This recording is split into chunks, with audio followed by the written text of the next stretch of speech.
nous a tous appris qu'il fallait limiter les naissances. Mais on ne nous a jamais dit pourquoi il fallait limiter les naissances. Mais justement, on nous a mis dans un moule qui ne convient pas à nos besoins de développement. Donc en 1900, l'Europe était 3 fois plus peuplée que l'Afrique. En 2050, nous serons 2,5 milliards. On sera 7 fois plus nombreux qu'eux.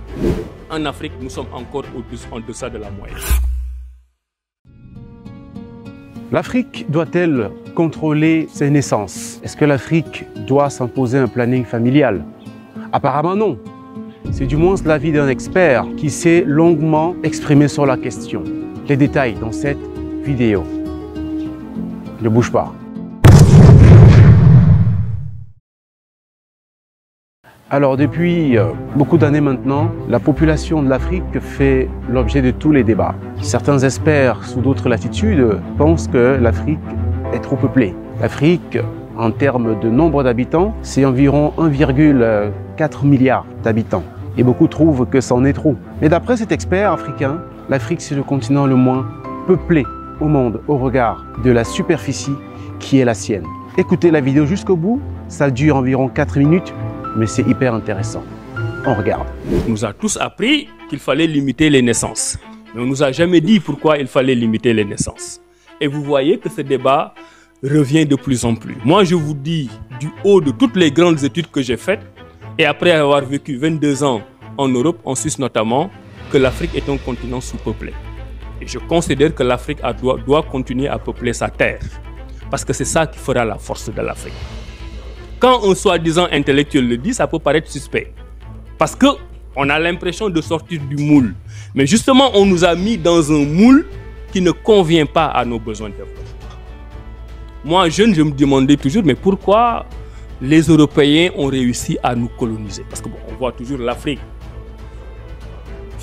C'est des grandes surfaces, on voit toujours beaucoup de population. Et on pouvait se dire, mais comment ces gens-là peuvent faire 3000, 4000, 5000 km venir en minorité et nous développer? Il y a une dimension qui ne sort pas dans nos livres d'histoire.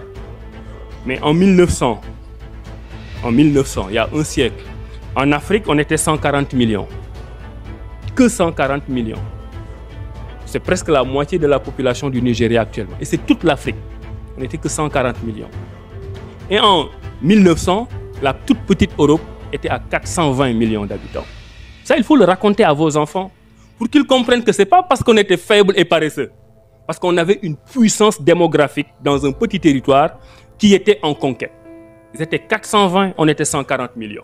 Donc en 1900, l'Europe était 3 fois plus peuplée que l'Afrique. Maintenant, si on fait une projection, dans une génération, en 2050, nous serons 2,5 milliards. Bravo, moi je fais partie de ceux qui applaudissent. Bravo. Et l'Europe sera à 525 millions d'habitants. On sera 7 fois plus nombreux qu'eux. Maintenant, pourquoi il y a ce discours européen sur la limitation des naissances?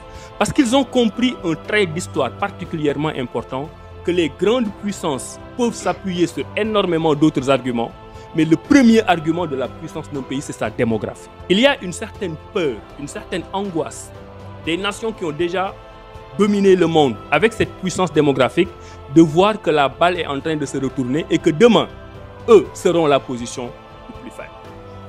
Donc l'Afrique, si on prend, j'aurais pu prendre le temps de le dire, si on regarde les densités de population, en Afrique, nous sommes encore en deçà de la moyenne.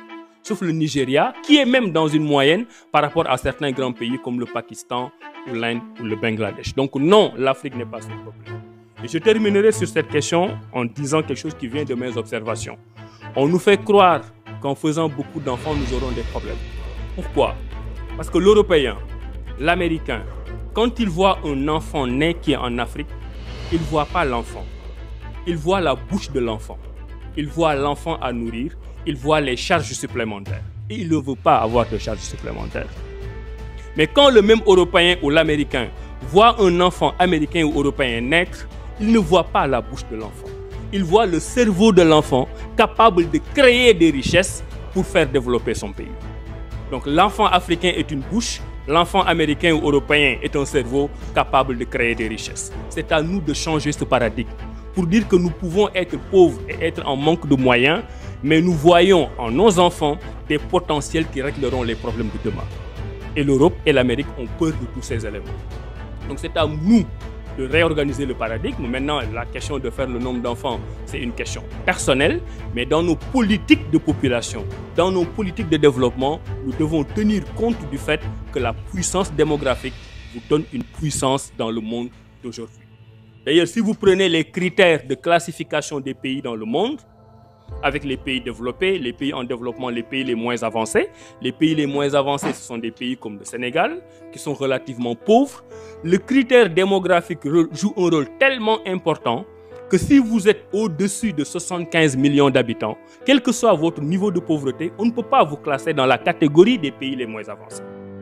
C'est le cas du Bangladesh, par exemple, qui aurait le même niveau de vie équivalent au Sénégal. Mais puisque c'est une puissance démographique qui a plus de 75 millions d'habitants, on voit le potentiel démographique qui est totalement antinomique avec l'idée d'un paiement. Et ceux qui font ce classement le savent. Donc il faut que l'Afrique sorte de ce paradigme. Il nous faut une transition démographique pour qu'en 2050, on ait nos 2,5 milliards d'habitants et qu'on domine ce monde. C'est possible. Eh bien, que dire de plus quand un expert comme celui-ci parle avec autant d'éloquence? Jean Bodin disait qu'il n'y a de richesse que d'hommes. Et les chiffres viennent nous conforter dans la position de ce monsieur. Vous savez, l'Afrique, c'est environ 30 millions de kilomètres carrés. C'est 3 fois l'Europe. L'Europe, c'est environ 10 millions de kilomètres carrés. L'Afrique est plus vaste que l'Amérique du Nord, qui est de 24 millions. L'Afrique est plus vaste que l'Amérique du Sud, qui a environ 17 millions.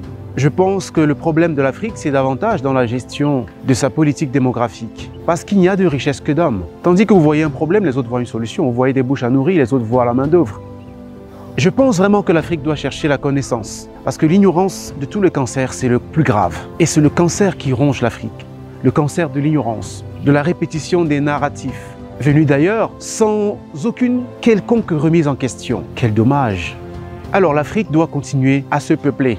Si l'Afrique avait pratiqué comme le Canada la politique de contrôle des naissances, eh bien, qui irait travailler pour les Canadiens aujourd'hui? Chaque année, ce sont des milliers qui partent d'Afrique, parfois d'Asie, pour aller travailler pour le Canada parce que la population est vieillissante. Vieillissante à cause du contrôle excessif des naissances. Maintenant, le problème, c'est dans la répartition des tâches en société, dans la répartition des richesses. Parce que comme je le disais dans une précédente vidéo, il y a assez de ressources pour nourrir 100 milliards d'habitants. Et on n'est que environ 8 milliards sur Terre. Cet avis, je ne suis pas seul à l'avoir.